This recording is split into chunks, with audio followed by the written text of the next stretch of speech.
Dr. Jackson. Laura Spencer. How do you do? Hi. I'm fine. Actually, we've already met. I was afraid you were going to say that. I noticed you at the back of the lecture hall. My talent is I never forget a face. My problem is I never seem to be able to place it. At Mary May Ward's, the day after Bradley's funeral. Oh, of course. I'm sorry. It's nice to see you again. You too. I loved your lecture. Early childhood development. I can see why. Well, other than the obvious, I'm also working on my master's degree in social work. Oh, that's right. You've been putting in time at the Bradley Ward house. How's Mamie doing? Fine. Justice and Keisha have stayed on here with her. Well, that's nice for her. Well, I'm glad you enjoyed the lecture, and it was nice to see you again. Dr. Jackson, you wouldn't happen to have an hour free for lunch, perhaps? You see, ever since all this mess happened with Bradley, I've been really worried about May. I think that it's bringing up a lot of painful memories for her, and I feel that I should be doing something. But I honestly don't know where to begin.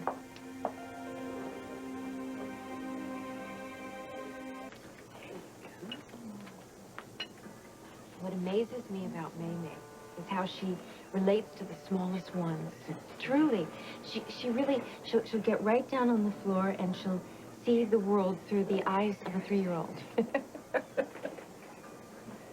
I meant that really as praise. Oh, well, of course you did. Oh, good. Everything okay, lady? Delicious, thank you. Ruby, it looks beautiful out here. Oh, thank you. I'm glad you like it. I do. I think Lucky has been avoiding me lately. Oh, well, don't take it personally. We haven't seen much of him lately either. He and Sly are up to something. Oh, dear. Dare I ask? You'll find out soon enough. I think they're going to have a little business proposition for you. And I must warn you, it's none of that candy drive kid stuff. I can hardly wait. Call me if you want anything. Okay. Nice lady. Oh, you have no idea. She raised my husband. I know her an awful lot. So how was it that you met Bradley?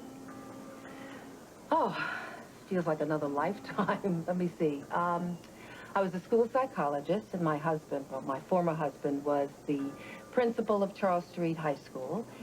Bradley was busy getting the school districts redrawn. He was a state assemblyman, right? Well, after the redistricting, he decided to run. And I'd been so impressed with him, I volunteered to work on his campaign. That proceeded to take over my whole life. I practically organized the whole thing, and whatever the campaign manager didn't do fell into my lap. Wow, what a gold mine they had in you, someone with your smarts as a volunteer. I wasn't about to allow him to get off the hook either.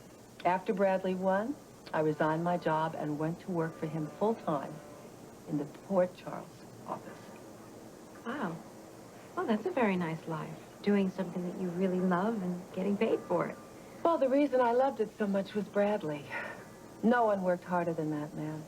He was so passionate about his calling. He wasn't easy to keep up with either, but he challenged me, and he made me laugh, and he charmed me into looking beyond my own self-imposed limitations. The sky's the limit, he used to tell me. Sky's the limit, unless... Unless what? He could have gone to Washington. I believe that with all my heart, and I believe I could have made it happen. What must you have thought when he just disappeared like that? It was horrible. I was confused and scared and angry. Well, we were all devastated. I mean, hindsight is 20/20, but even back then, I knew that something was terribly wrong. How? Instinct, maybe. A man as important as Bradley Ward, and the investigation was just dropped just like that. How does that happen? Well, even his own mother didn't want people snooping around. Although she certainly didn't have the connections to stop it. Why? If May's so devoted to her son, why wouldn't she want the truth to come out? Which version of the truth? Forget I said that. Elizabeth, there is only one truth. However, in Bradley's case, there were also rumors, innuendo, and nasty speculation. Somebody actually spread the story that he was on the take. He wasn't. No, no, never. Then there were others who got their kicks from attacking him on what we now call the character issue. But certainly anyone who knew him wouldn't believe any of those things.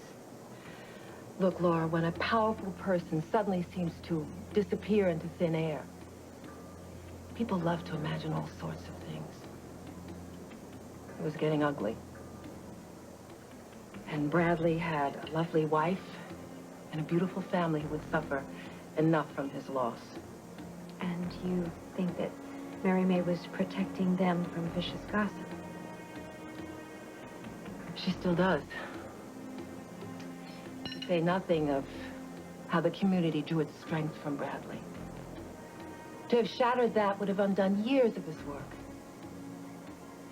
Is it any wonder Mary May is so protective? If nothing can bring Bradley back now, what is the point of allowing a good man's reputation to be ravaged?